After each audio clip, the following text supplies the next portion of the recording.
En lisant le chapitre 4 du livre des Nombres, nous voyons le témoignage qui est fait aux personnes divines. Et cela commence avec Kehat.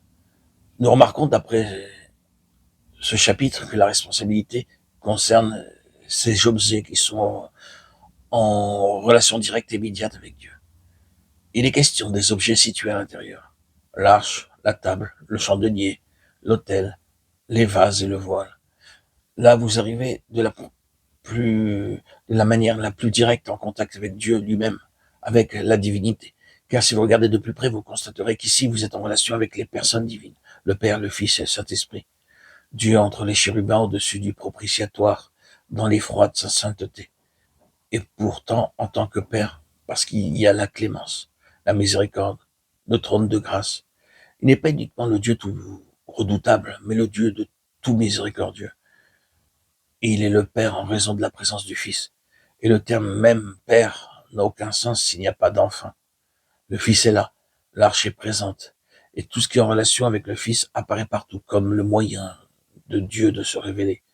Lui-même, où nous le formulerons de manière plus exacte en disant la manifestation de ce que Dieu est comme étant dans le Fils.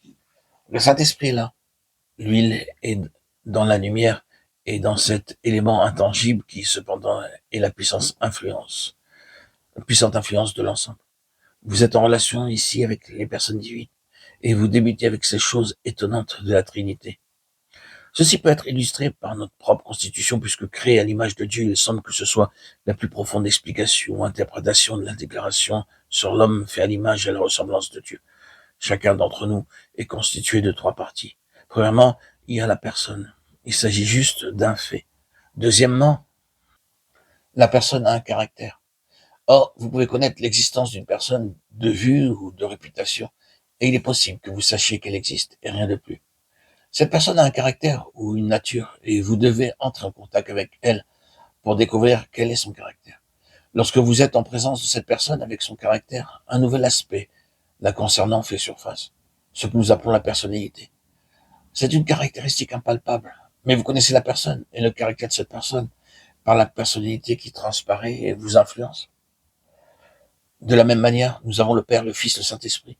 Le Père est la grande personne, le Fils est le caractère de cette personne. Le Saint-Esprit est la personnalité, l'impact de la personne et du caractère.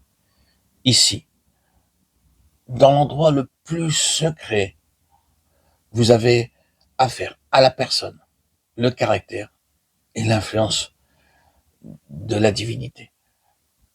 Les personnes divines,